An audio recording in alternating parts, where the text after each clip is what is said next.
Hello, hello, everyone. To join. Hello. As you come in, we're asked that you would just say where you're calling in from in the chat so that we can, kind of get to know who we're speaking to, where you're coming from, you know. And I'm nosy. I want to know who we got here with us. So happy to have you all here. We'll get started in just a couple moments as folks continue to file in. Really excited about this conversation today with Ashley and Kim. So happy that you all would join us. So just a moment.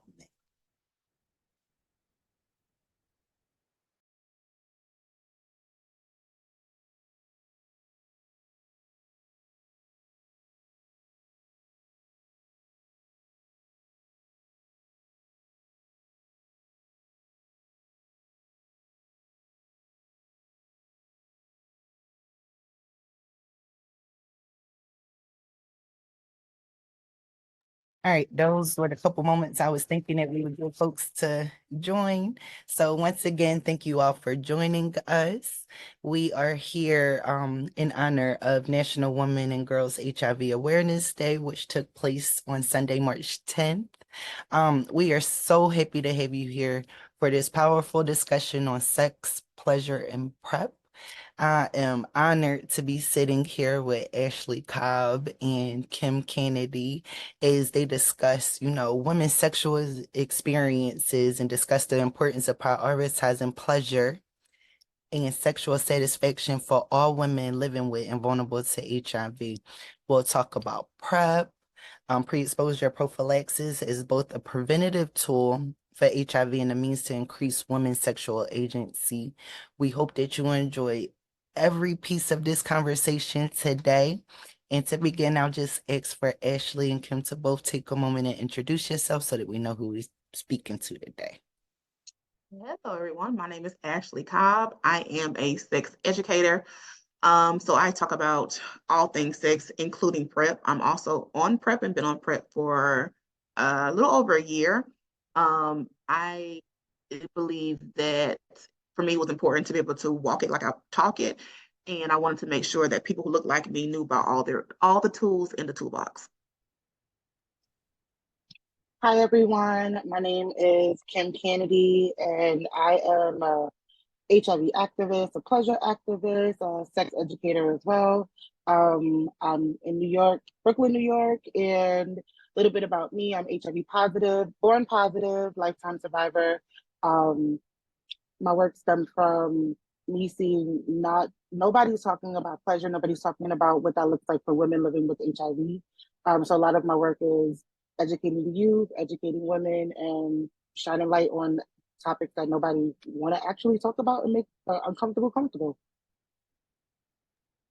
Oh, I love this. And I'll just throw in that I'm Ciarra CC Covin. I am Senior Manager of Community Programs at the Well Project. And I couldn't be more excited about a conversation like sex, pleasure, and PrEP. The Well Project, we have been participating in this conversation for quite some time now, and just the response that we've gotten from community and those that work with women living with and vulnerable to HIV is that this is a very important conversation that I love that we get to continue today. So we're just going to jump straight in with some questions. Just going to be a little casual conversation, but we're going to cover a lot. So I'll open this with the question of what strategies do you feel can be implemented to increase HIV testing, awareness, and uptake of PrEP among Black women who are vulnerable to HIV? You got it. What strategies can, because when we were talking yesterday and to learn that Ashley is on PrEP, I'm like, well, how did you get it? I hear that it's so hard. So PrEP is hard to get. A part of it is for the longest time, well, even currently, it's not really marketed to women. PrEP is marketed to gay men. And then out of those gay men, it's really marketed to like white gay men, right? And then it kind of moved to like the Black gay men. So it's not really marketed to Black women. As of recently, it probably in the last year or so, maybe 2 years, they've been trying to push it marketed to women. So for starters, you can start with better marketing. People don't know something's for them if they don't know it's for them, right? There's no commercials. And then the PrEP commercials that are on TV. I saw one at it came on during uh, RuPaul's Drag Race, which is cool, right? It's fine, but a lot of black women aren't watching RuPaul's Drag Race. We might be watching Love and Hip Hop, Housewives of Atlanta, Potomac. Then the commercials don't even come on at the right time for your demographic. So a lot of it is marketing. Also, we have to do more than just talk about it in March. We like March. It's great. It's our month. You know, but I'm a woman 365, 12 months out the year, not just in March. So that's how I feel like we can be pushed more if we market it outside of March and be very specific with our target population and market towards women and what they like. So I agree everything what Ashley said. I also think that adding on to the marketing, as we're in these clinics and we're at the hospital, you see people that do not look like us inside of the clinics on these posters. So if we had more of that, I think while you're sitting down waiting for the 15 or 30 minutes for your doctor to call you, looking up and seeing a Black woman um, on the just on the wall or inside of a pamphlet holder, that will make a difference. When you go to the doctor willingly having a conversation with you about it, asking you, hey, do you know about PrEP? Is it something that, after I told you more about it, are you interested? Just opening these more conversations about it. And I think that would add on to us having more conversations about it just in our regular kitchen table talk, as we're just talking about our men, talking about our women, talking about whoever that we're having sex with, and then we bring that up casually. Then that's how we'll know. It's word of mouth. But right now, there's no word to even put to mouth. Correct. And to Kim's point, Black people, we are a word of mouth community. How do we learn about things? The good restaurants, the best churches, the best beauticians, and all the other stuff. We learn because somebody told us, a friend, a friend Mm-hmm. of a friend of a friend of a friend, right? So and we trust our community, our little knit circle of folks. So yeah, so if I've never heard about it because no one's talking about it, um how the information is going to get disseminated. Okay. And when we were talking, I was like, I felt a little bit salty. I'm gonna go ahead and be completely transparent because this was not a tool that was available before I came in contact with HIV. And then I had to push my thoughts even a little further. If it were available, would I even think that PrEP would benefit me? Like, why? Because HIV was never supposed to be a part of my story. I had to get past that part. So, would it being available, would I even think that it was something that was for me? Certainly not with the marketing that I see today. But then even if I saw a Black woman on the marketing, like what I think it's just something about HIV and me as a person. It wasn't that those were ever to come in contact. And that's still that way. Like the reason why the numbers are so high with women is because we don't see ourselves as being HIV possible. I say that all the time. Mm. You're either there's two people. You're either HIV positive, someone living with HIV, or HIV possible, someone who has the possibility of acquiring it. It's just two people. That's it. And so we don't see ourselves a lot of the times as even being HIV possible, right? Because when people, when we're taught sex ed and taught all these things growing up in high school and all that stuff, it was like, oh, well, if you don't engage in certain activities, you will not, acquire certain STIs, right? We don't see ourselves as maybe we're not promiscuous, or maybe, we are heterosexual, but what we do, but being heterosexual is not a prevention method. Being Mm. with one partner is not a prevention method. Being married is not a prevention method, right? So the only thing I tell, because I do presentations at colleges, so I tell my college students the only thing one person needs to two things actually to acquire HIV is to be human Mm. and to be having sex. That's it. It's not about the amount of people you have sex with. It's about if you're having sex and you're human. That's it. So we have to be able to, I think people have to be able to also see themselves in the conversation and see them and figure out, like, well, okay, I need this because, and there's the whole thing about like, with this whole campaign would be risk to reason, changing the word risk to reason, giving people reasons why prevention would be something they should look into. But I think even with you, so you said something about the sex education that we get. I grew up in a space where it was a Pentecostal household. My sex Same, education was do not get pregnant because you ain't same, gonna be here. It was same. you even say the word. I didn't know what my vagina was called.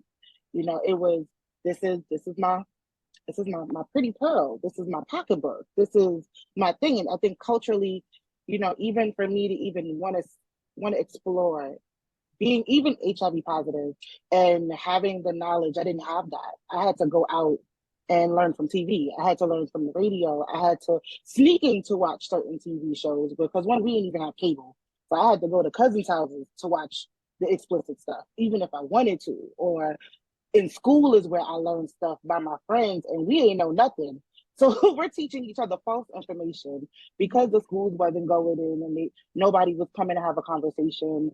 Um, Maybe I did get some later on from my sisters because they work in the field, but that I was lucky, or I would say blessed or fortunate to have somebody in the field who was telling me the correct information later on.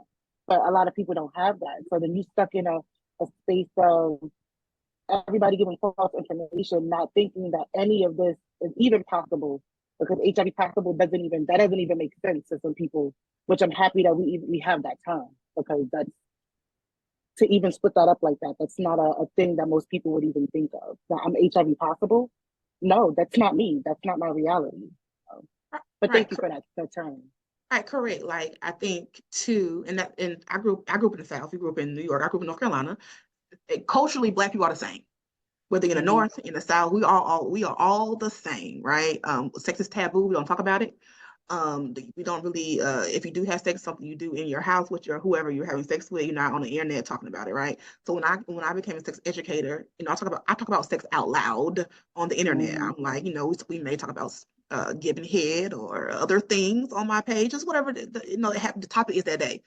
So a lot of people from where I'm from did not understand, like, oh my God, you are a Black person talking about sex out loud. Like, oh my God, you're going to a devil's hell, right? All these things.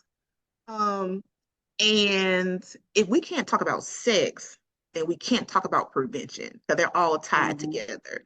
Like if we don't have the language to figure out how can we even talk about just sex in general. I didn't get a sex ed conversation with my parents. It was a get on birth control, don't bring babies. And my mom was like, when you get to the point you want to have sex, just let me know, get on birth control. I won't ask no questions. I'll take you. And that really was what it is. I was like, when I started having sex, okay, mom, I want to be on birth control. She took me, she didn't say nothing. And that was the extent of our conversation.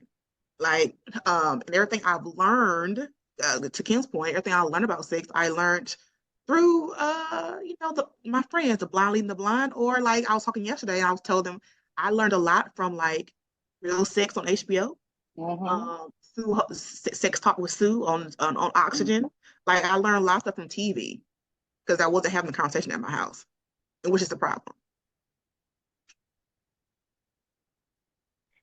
No, I agree with everything that y'all have both said. That was my mom's same reaction. Having sex, go get on birth control, but nobody ever told me, and I didn't learn even the real name of my reproductive parts until after I had a kid and after I had been married and already had HIV. And it felt backwards. Um, and I just wish that is my hope, if I had a magic wand and could help fix things, is that we would start earlier with the youth, and prevention measures and the conversations so that we're not kind of having to pick up the pieces afterwards. Mhm. So, I want to go into another part of the conversation, and I think that this is one way to do it, is to have these conversations. But how can we ensure that the voices and experiences of Black women are centered in discussions and initiatives related to HIV prevention and PrEP? Because I'm sure that if women and Black women were involved in those marketing campaigns, that they may have looked differently. That's the answer. CC, That having Black women head of these campaigns in the room, asking us our opinion, again, getting our thoughts. A lot of these campaigns and stuff are, too many of them are led by men. Too many of them are led by people that are not gonna look like me. So, you don't talk like me, speak like me, look like me, dress like me, think like me. So you don't know how to relate to me or how to grab my attention, because we are two different things. or even ask me. I think that's the Yeah. other part. So not even having us in the room, right? And I would say consider it, because I think every team, whether that is a clothing brand, makeup brand, they make the decisions for us without even consulting us on what we like, what we need, and that's the it feels like that's I want to say the whole medical industry right now is making the decisions for us. You see that with Roe v. Wade. You see that with just the laws that are going on in different states. They don't want to listen to what we need. The protocols at hospitals, being shocked and surprised that a cab actually works because we have people who look like us on these different in these different positions. Having people with lived experience having these conversations and telling you like, I see where you were going, but that's nothing that's nowhere near of what I need, of what I want, or even what I desire. So even just listening to us, having us be a part of that conversation is crucial. And that's something that's not even happening. You see it like sprinkled out. And even then there's no consistency where they would keep that. It's like, okay, we got enough, we filled the quota, and we won't even pick it back up. So that's it's more funding in that to actually pay us to be a part of that. So it's one thing to get our feedback, to get our voice, but to actually compensate us like you are being compensated is also the other part as well. Well, this is so layered and so nuanced, and I'm just so grateful to be having this conversation.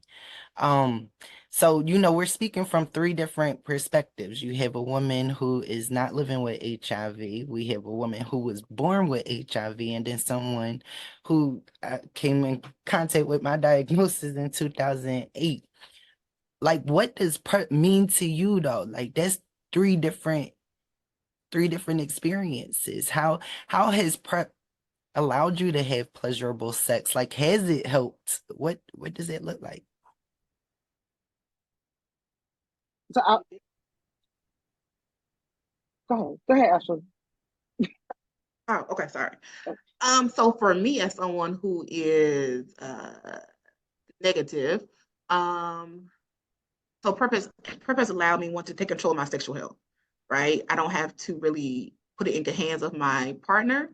I don't have to like worry about if they've been tested. I don't have to worry about if they have a condom per se. Um, it also allows me, 'cause let's be for real, no one likes, no one prefers condom sex over condomless sex. Like no one is saying, "Oh my God, I can't wait to have some condom sex." Like no one ever says that. We do it because it is what's necessary, not because it's the most enjoyable. Let's just be honest. Mhm. So being on purpose also allowed me to engage in condomless sex more with trusted partners. And so yeah, that's always a great thing. So I think for me as a woman living with HIV, my husband's on PrEP. So it gave it an extra layer, I felt, of security for me to want to actually do more stuff, want to actually be, I guess, speaking frank, be the best freak I could be.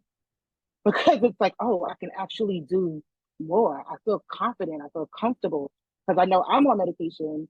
I'm not using condoms, but I know that he's on PrEP. So it's that extra layer of, oh, we could bust it wide open. And I know like it's that's what I want. I want to feel secure. I want to feel one with my husband and want to feel comfortable with having sex. I think that's what PrEP has done for me in our relationship.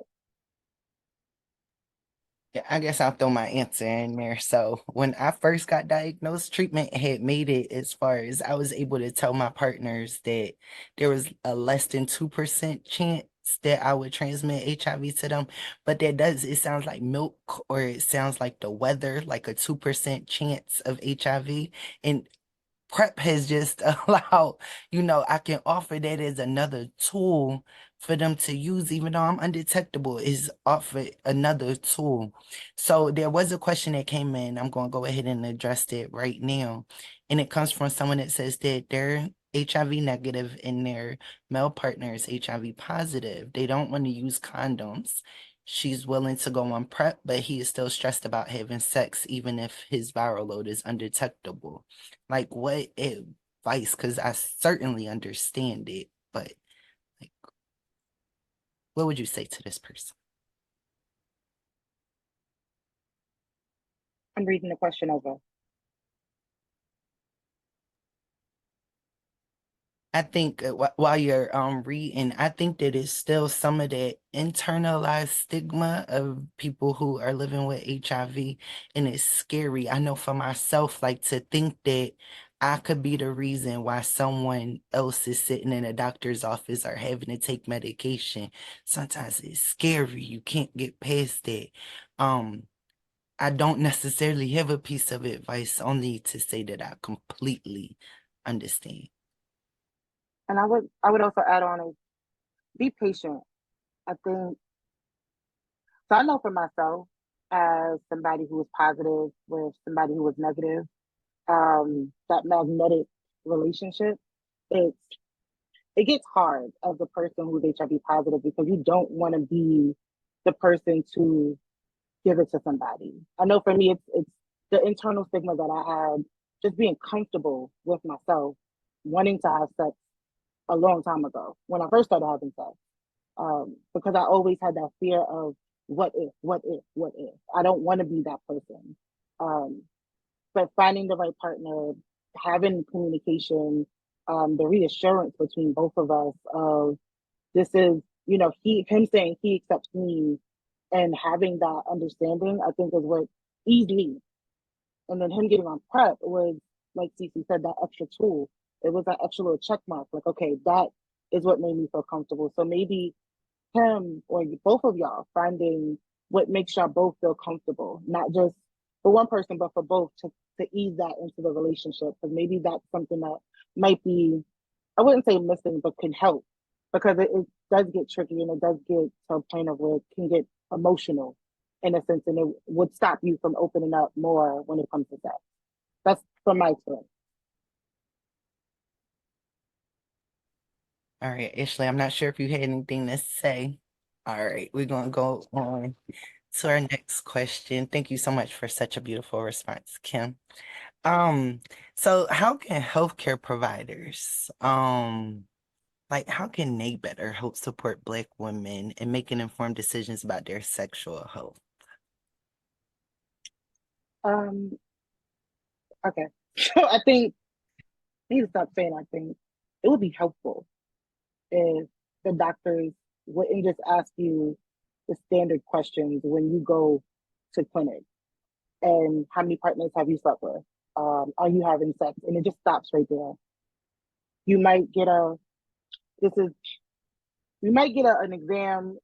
Well, for me, my GYN is my actual PCP, my primary care provider. So we're doing it all. So my doctor's a little bit more open at times. Well, I wouldn't even say at times. She's actually pretty cool. Shout out to Dawn State and my doctor over there.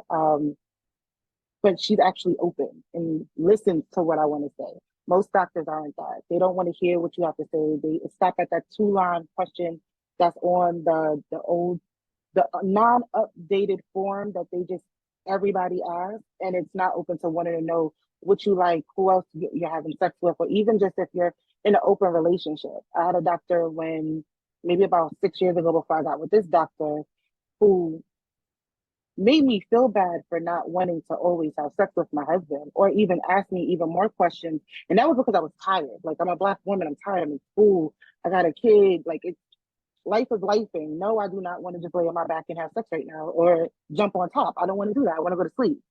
And it felt like I was being guilt tripped for that. Or not even asking, do we invite other people in our relationship? Like, these are key questions that should be asked. Like, what does sex look like for you? What do you define as sex? Just asking to see what your, not even with the risk factors, but what's going on in your life, and then we can actually have more of a conversation versus this is your CD4 count, and are you taking your medication? So just to explore that and go more into depth of finding out what the person is doing, who the person is, and what they like, just versus treating me like a number and a time frame. I agree with Kim. Like, I think, well, it's a doctor's defense, right? I know that they are not taught how to have sexual health conversations in medical school, which I thought it was crazy because that's something you should be taught, particularly if you are, especially if you're a doctor who work with sexual health, like OBGYN or whatever. So one, they're not taught. So that's the first thing. So they have to learn. So it's a learning experience for everybody. Two, to what Kim said, you have to be open and be receptive. It's a lot of times like when doctor offices, from what I found, because they have so many patients, they don't really have time to talk to you. They're like, what are you here for? Blah, blah. They're in the room with you maybe 5, 10 minutes, and then they're out to the next patient. And then sometimes because they're not trained on how to have sexual conversations, even if you say something, you can read their expression on their face. Like they're like, oh my God. Like, you know what I'm saying? And so I'm not gonna want to share with you when you look like you're, like shocked. So if I think it would be helpful if maybe within their own community they can have more trainings on how to have sexual health discussions with one another, how to have a poker face, how not to stigmatize their patients. That'll be Mm-hmm. great. That goes even to the front desk, though, not even just to the doctors. Because even with the front desk, I always say picking your doctor, going to the doctor is like going on a date. If I walk in and you're not nice to me, and I know that's a big stretch because I worked in a clinic and I know you get them there, it's Friday. I just want to go home. Like I'm counting down. Um, but even that can be off-putting for me, not wanting to have a conversation with you, period. I think that it goes both ways with the doctor, the receptionist, the social worker, or even having a health educator there inside of that clinic that is willing to have a conversation with somebody at the visit. And us practicing as clients to want to be able to have that conversation, even maybe making a list. I know for me, and again, I wouldn't even say privilege, but me working in this field, I know that you only got 20 minutes maybe to talk to me. I make a list and I'm like, okay, this is what I'm gonna talk to my doctor about. This is what I'm gonna say. And that even goes with me having sex and, engaging in different activities with my husband and having that conversation with them. So I wouldn't even say it's a force, but I know for me, it's I'm in this field, so it's different. So for other people, maybe making that list and then actually bringing that up to somebody else at the clinic. And I don't even know if that's even possible because I know in New York, it's so fast. Everything is just in and out. You want to go do what you got to do and hurry up and get your car before you didn't pay the parking meter. So you're trying to just hurry up and leave and go about your day. So I think it really depends on the setting. It depends on where you are. New York is liberal. It might not, what works for me out here might not work for somebody in Atlanta, Georgia, or Decatur, or Milledgeville, Georgia. That's as far as I go when it comes to down south and knowing places. That's it. But like in those, rural areas that, it gets difficult. You don't want to, everybody knows everybody. So even wanting to have that conversation, it gets difficult. So I'm thinking of just not sort of living in New York, but living outside in the South too. No, absolutely. Absolutely. Thank you for shouting out Milledgeville, Georgia, where I grew up. Um, so I'm encouraging everyone to put questions into our Q&A. Is working very well with answering them as we flow along. So I did want to pose this question to you all that we got from an anonymous attendee. So while PrEP drastically decreases the risk of HIV transmission, can you all discuss how you're still reducing risk of other STIs with less condom use? So So I'll do that one. So I do get tested regularly, and then if for my um long-term partner, we get they get tested as well. So we are getting tested regularly for the most part. That's how I reduce it. The same for me. Even though I'm married, I still feel like I need you to test me for syphilis, chlamydia, gonorrhea, everything. Okay. This is, and I just don't say everything. I list out what I need you to test me for. And so does my husband as well. And also there's doxypep out there. So right now they're not really pushing it out for heterosexual women or cisgender women, but it is available in certain places. So doxypep is doxycycline that you would take, and it would help you. It prevents. It helps. Get your words together, Kim. It helps in the prevention of not contracting different STIs. So that could be a prevention method that could be used, as well as also going to get tested regularly, having regular communication with your partner. Yes, and that has come up in a few different spaces. And as I mentioned earlier, how maybe hard it is, the access and accessibility of these tools for people. As I, do my own personal advocacy on Instagram, I have women sometimes that'll reach out to me. And I had a girl specifically reach out from Macon, Georgia, a rural, smaller town, about an hour and some change outside of Atlanta. And because, she sees that PrEP is available, she wants it. She goes to a doctor and they're just giving her the runaround. She could never get her hands on it. And it finally came down that she would have to travel about that hour and some change to Atlanta. That would be the closest place for her to be able to get it. And it was disheartening. I found myself as an advocate lost because I thought that like I was giving the community something that they could use, but it only went but so far. So when I found out that Ashley was on PrEP, I was like, well, how did you do that? And we were able to talk about how Atlanta's composition, there are a few different places in Atlanta that you can put your hands on it. Um, Actually, I was talking about how did you get on PrEP? Because I haven't always had that experience with my sisters being able to get this thing that they could so greatly benefit from.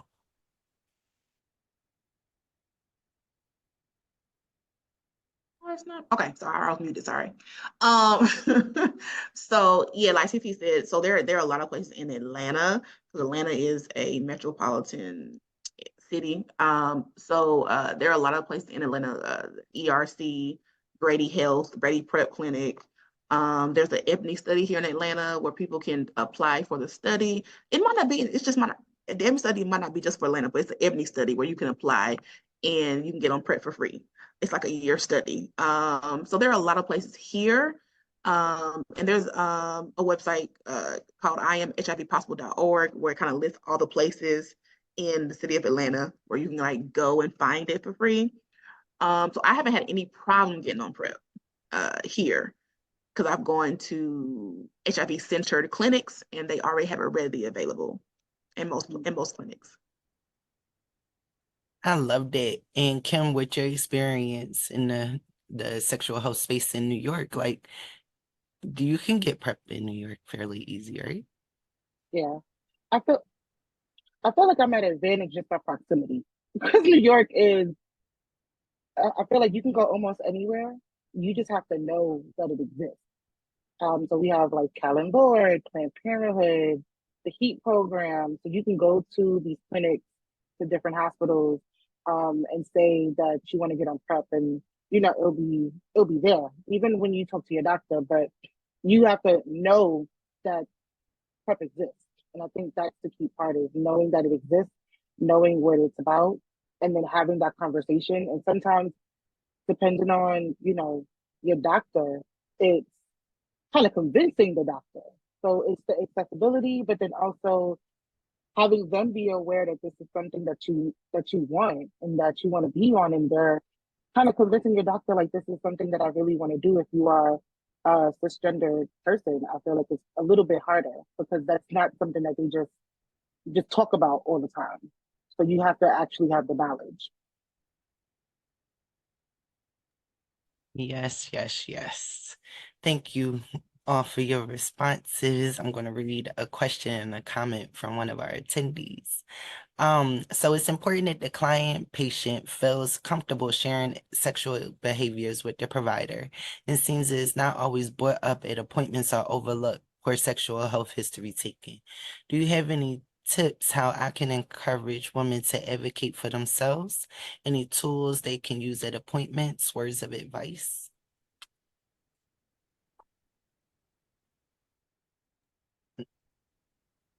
Who want to jump in? Like how can, I think that I'll go first. I'll jump in and say something.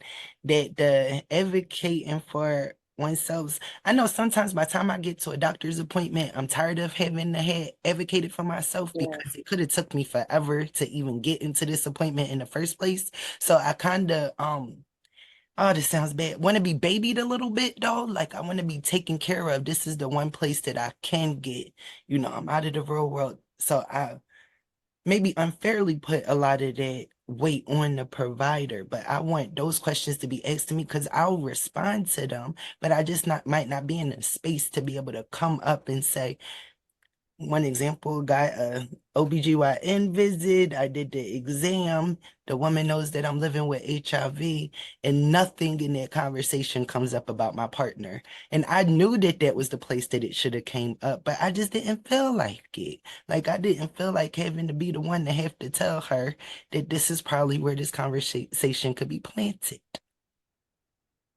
So I agree. I think so. Like I said earlier, I have a list, but again, I'm a person that over analyzes. My anxiety just won't let me just walk in and have a regular conversation. I'm planning for my doctor's visit. Um, and you ain't just gonna leave the doctor's visit because I got questions. I've been waiting these 3 months to 6 months to have this conversation with you. So I think like having that list out of what you would want to talk to your doctor about, that's been helpful to me just to stay on track. Um, like Cece, there's days I had to apologize to the people at the clinic uh, 2 months ago because when I went before, they was trying to get me to do a bunch of stuff, and I'm like, I don't have the time. I literally am here for A, B, C, and D. I'm not here for X, Y. I can't. I don't have the time for it. So I was very curt. I was very. This is what I need, and I need to go. And I had to apologize later on. Like I know I was in here a few months back. You probably don't remember me. My hair looks different, but I just want to apologize because I came in and I was very, this is what it was. But I was aware of that, and I knew, I missed being in peds where everybody would come and talk to you and ask you how your day and you get in a little juice cup and making you feel good. Like I do miss being coddled, and you don't get that in adult care. Adult care is you are an adult. It's like when you go to college, they just push you out and you got to figure everything out.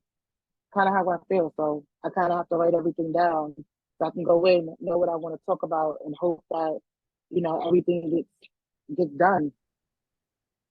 Yeah, I agree with Kim. Like having like already like a list of questions you want to ask is helpful for me. Um, do your own research prior to getting there. Like for example, this is not a sexual health question answer, but so I had to go to my doctor one time about for like a breast cancer examination because breast cancer runs in my family. And so I was early 30s at the time. I was like, okay, so these are the people in my family who have breast cancer. This is what the statistics were saying, blah, blah, blah, blah, blah. And I went to, and one doctor was like, well, no, you don't have to worry about it. You're still early, blah, blah, blah, blah. And I'm like, that don't sound right. This is what I read on the internet. Like, this is what, I was talking to my mama, all the people like, and I was getting conflicting information. So I had to go to another doctor. And I was like, okay, so I brought all my concerns. This is why I'm saying this. This is why I'm doing this, blah, blah, blah, blah. So somebody, one, heard me and was like, you're right. You need to start getting regular mammograms before 40 because you have a family history, right? So, but if I just went with the first doctor and would then really have like my own research outside of what they said, I might not would have done that. So yeah, so you have to kind of like do your own research before, kind of at least have some kind of talking points, so you can like at least know if what they're saying is kind of like it's kind of goes in line with what you've been reading or not. And I'm as we're having this conversation, I'm thinking of like this cycle, but like how important that peer-to-peer interaction and Mm. support and all of that is, because if that sister doesn't know that she needs to put this on her list of questions before she gets to the doctor, then that conversation may never make it to her. So yeah, this conversation gets so deep. We got more questions coming in. I'm hyped. So this person says, I'm a PrEP specialist at a clinic in Central New York. We currently have 253 individuals on PrEP. However, only 15 are women. So in my position, women have been a focus for me. From what it seems is that a lot of women do not know about PrEP or do not know that it's for them.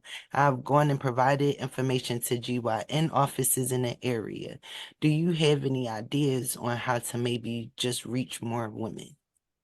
Well, I'll start. You're in the right place. Collaborating and partnering with organizations whose focus is women, I think will be extremely beneficial. I'm going to those places where women just are. I know it's real cliche, but the hair shop, like, we be in there, the beauty supply store, we are in there. I think getting really creative and innovative with your outreach approaches may have a positive impact on your ability to reach women. Y'all? Um, so I would say New Yorkers, you got about maybe 2 minutes because we have the attention span of a pea. We move fast and we talk fast. So I think if you are trying to reach them in the clinic, create an elevator pitch, something that's real cute, short, but then also something to give to them. Why would they want to get on PrEP? What makes them, why do I need that? Everything that I've watched on TV is not showing me that this is something for me. So why me? Are you trying to push something on me? Because in New Yorker, we real quick to be like, what you selling and why you trying to give it to me? So create that pitch of maybe somebody else on PrEP with so they can see that. Maybe even using Ashley, I'm sorry, Ashley, but using her as somebody, hey, maybe once a month or not I don't know your schedule, but somebody who's on it, like Ashley, who talks about it on her page, can come in and have a conversation with them. Hey, we offering food, a Metro card, and a gift card. We're gonna talk about PrEP today. Are you interested? It's in another half an hour. So the clinic might end at 12 o'clock, but at 1 o'clock or 12:30, this is what we're doing. So after they do their lab work, they can go and have maybe a conversation with Ashley. Even if it's not a presentation, she's just there. Maybe that could be something that y'all could work out for like a contract. Or I'm sorry, I'm getting pretty pitching the whole job. For something like that, finding a person and just like what Cece said, the supermarket. I spend a good majority of my time in the supermarket. If I see a flyer with a girl with an afro, some curly hair, brightness, and it says PrEP next to it, that marketing, if I wasn't positive, I'd probably be like, "Ooh, what's this? Oh, okay, let me find out more. Oh, I get a gift card again. What am I getting from it? Because me not just being not HIV positive is not enough. What am I? What do I need? What am I getting? How can I Right. go to? Can I go to Target? Can I get a gift card? Like, what does that look like? So maybe offering that's that extra little piece that you might need that you might be missing. Yeah. Yeah, y'all said it all, Cece and Kim. I don't have anything to add. That's it. Go to where they are and offer them something. There you go. Yes, yes, yes. Um, let's see, are there any programs that will do online appointments for folks to get PrEP via mail if it's not something they can access in their city or county? Yes, there are. The ones who are out there that are problematic. um, so there are. I don't know if you want to use them. Yeah. I No, don't know if I need to be saying who they are either. That's for real. And it alludes to something that we previously talked about. Like the resources can be available. Like if I go to my case manager and I ask for a resource and you give me an 800 number or whatever, and them folks don't answer the phone or the numbers out of service, or how well are we vetting these services before we pass them on to the people that can use them? So thank you for answering that question, Ashley, because I didn't even have nowhere to refer folks to. But So yeah, so there is one particularly it's Mr. That's the one that people use. However, the problem with Mr. is a problem, some of the problems they're having is because how it works is it's a tele thing, a tele web health thing. They do your intake over the phone or computer, and then they're supposed to do a at-home test, and they send it back to the people. Then you get prep. The problem is, there's no way to verify if that's your test or not, your HIV test. And so some people have come back and later found out they were actually positive. So yeah, but yeah, you can do it through Mister. They give prep over telehealth all the time, but you just have to make sure that the people who are doing it are that is they're taking the HIV test. It's their test. That's all. wow. You have anything to add, Kim? No. All right. All right. This conversation is amazing, and it can go on forever and have so many different angles to it.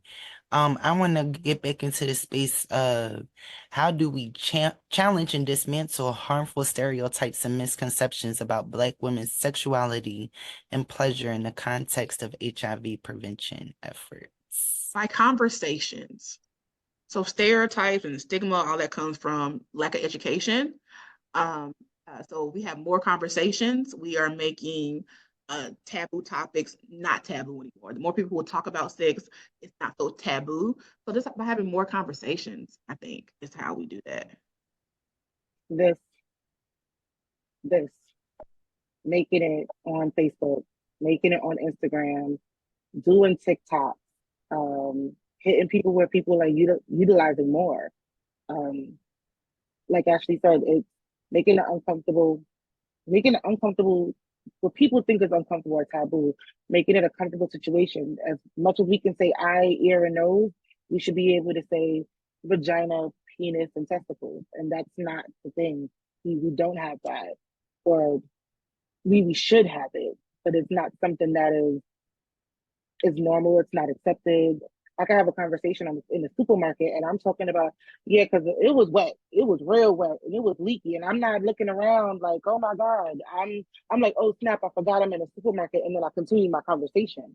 But like that's how we should be having conversations. Maybe not in the supermarket loud, but just as normal as we could talk about, I'm making chicken tonight. What's the recipe? And I'm saying it out loud. So like it needs to have put more power to it. So that way people feel more comfortable to have these conversations.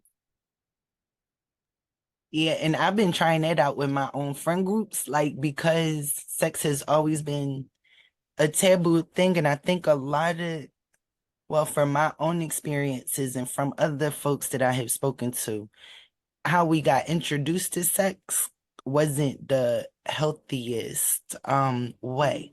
So, and I didn't find that out until I started having conversations with other folks that I felt safe with to be able to and realizing that, it's not such a lonely space when you know that you're not the only one.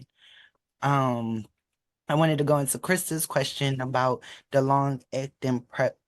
Long-acting PrEP is the injectable PrEP, and that is the only PrEP that has been tested on cisgender women. They tested the injectable PrEP on women in Africa, actually. So that is the only PrEP option that was tested on cisgender women.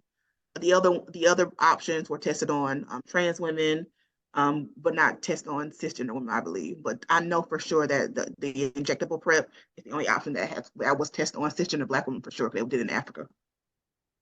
Oh, thank you for that. Thank you. Oh, That is extremely, like, that's not disheartening. And like I said, not everyone does, like, because you see our issues get left behind a lot of times. And like, how do you know that I could take this? It came to me the most when it was time to, breastfeed.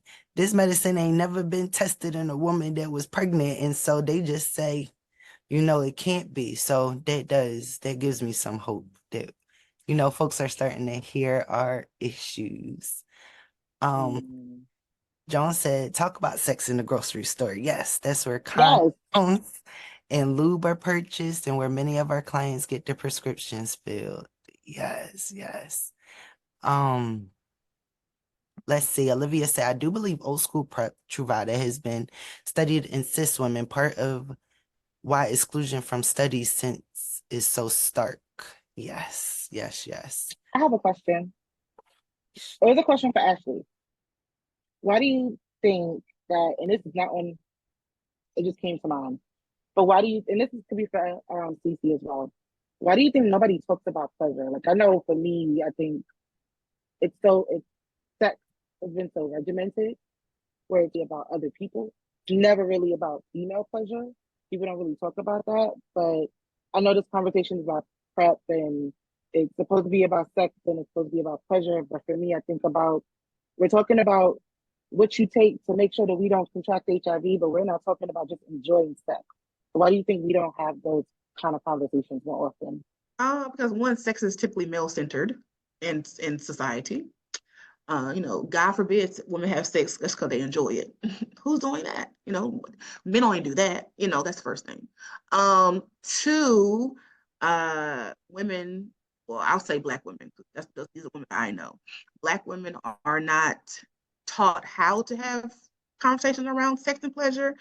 Also, case in point, why I have women who inbox me who have had children and have been married for years and never had an orgasm because they do not have the language to talk about it. So pleasure is on the back burner when it comes to sex. A lot of people view sex as something that only men are supposed to enjoy and only use for procreation. So that's why I'm not talking about pleasure because it's not. It's just not. Society doesn't. I think society doesn't really think that women enjoy sex as much as we do. It's still very male centered, unfortunately. Because we should be cooking and cleaning and feeling happy with our children. And Yes, that's where life should be, is where the joy should be at, yes, and we should be. versus actually Yeah, thankful. We should be we should be thankful. we should be thankful that we have, if we're heterosexual, you should be thankful that you have a man. Yes, Cares if yes, it's that's good or it. not. No one cares about Yes, that. Yeah, yeah, that's it. just be happy. I'm not alone. I'm not alone. No, you most certainly aren't alone. And I think I realized that when I was pregnant with the baby who is now she's 2.5. And it was something because at one time, sex was like I was too young to be having it, according to everybody else. So I couldn't really talk to nobody about it. Somewhere in between, it became okay. But by then, I was already, pregnant and married and still felt like I couldn't have those conversations. Felt like I was waiting on society's approval or society's sign on that it was okay now that I am having sex, you know. And I think that And then too, Cece, are you, go ahead. is it am I freezing or are you freezing? Who's freezing? Oh, it might have been you because I could still go ahead. Yeah, go ahead. Am I freezing now? Am I froze? Am I No, you good. okay? I think there is a connection issue. Um, I was saying that, just society's approval of, and I was then going to go into how I think society, I've learned they are not okay with women having sex. And then when you add that HIV lens onto it, you really ain't supposed to be having sex. Cause they get very upset when they find out that you're having sex with someone who may not be living with HIV, that you're having condomless sex. Like it's just all of these markers that society wants you to meet before they give you the approval that they're okay with that. And then too, historically, like Black women have not had the luxury to really like uh think about pleasurable sex, right? Because we'll think about other things like, Jim Crow laws and voting rights and, not getting hung on trees, stuff like that. Like we haven't really had the luxury as other people have had the luxury. When burning bras in the street, we weren't doing that. We ain't had time. We were trying to, That's right. fight for our rights. So we haven't really had the luxury to really think about pleasure in sex historically. So kind of like pleasure in sex is kind of like a new concept for us. Because it wasn't really something that we were able to do. We were just trying to survive, honestly. And when you're in survival mode, trying to have pleasurable sex is the last thing on your mind. That part. Even what they portrayed us, how they portrayed us on TV and in books, or being called the Jezebel, or using our body to put it in a as I said that somebody put it in just on how they portray us and give us these negative connotations onto our body, our lips, our hips. Like that doesn't, it was always over sexualized in a negative way, but always for the white man, the man. It's not for us what we look for, just like Ashley said, burning bras in the street. We were trying to go vote. Like we wanted to be considered a person. Like just how everything was.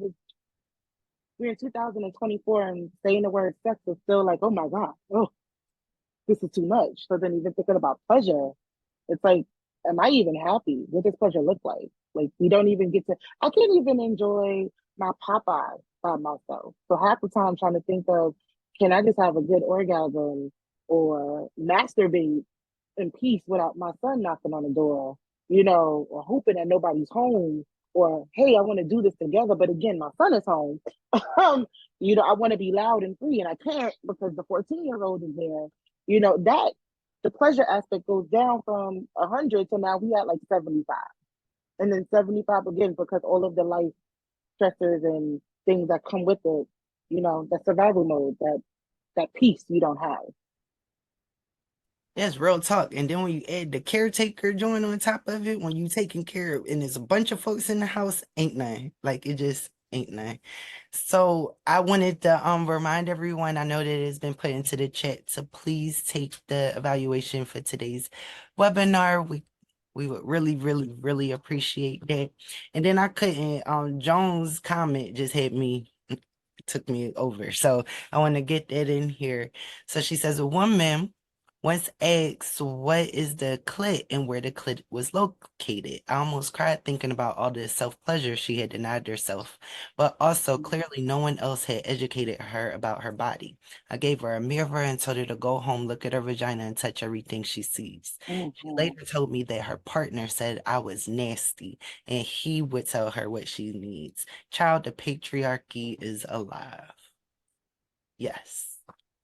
Yes. How but I feel like I was dependent on them because I hadn't learned about my body. I was, and sex definitely was never for me. Not for me to have my first orgasm after having a kid, and then for me to have given it to myself. Like it, it was never. I never thought. I never internalized like sex was supposed. And here in a historical context and all of that, like it really, really makes sense. The Well, amount of sex toys that is out there that I have, they're like, this is too much. The amount of sex toys that I have, and I have a partner. Like, just like to know that I want to be able to touch my body and make myself feel good. And that's just not with buying myself a gift or, treating myself to dinner, but actually pleasuring myself and knowing that that's a little extra piece of happiness for the day. That takes the cake for me. whoa, this has been great. Ashley, do you have any last words? Kim, you have any last words as we come to the top of our hour? The bottom part is just take control of your sexual health, right? In whatever form, whatever that looks like. Don't put your sexual health in the hands of your partner. Make sure that you are doing all the things that you can to make sure you are in charge of your sexual health. If that means get on PrEP, get on PrEP. That means use condoms. That means get tested. Whatever that looks like, but make sure that you are in charge of your own sexual health. Those your final words as well, Kim? Yeah. And I kind of already said my final, my final word, but I agree with Ashley. Thank y'all both for joining us today. Thank you to all of our attendants. Like, this has been amazing. And I hope that we are able to continue conversations like this even further into the future. So once again, please take the evaluation and we will see you the next time. Bye, y'all.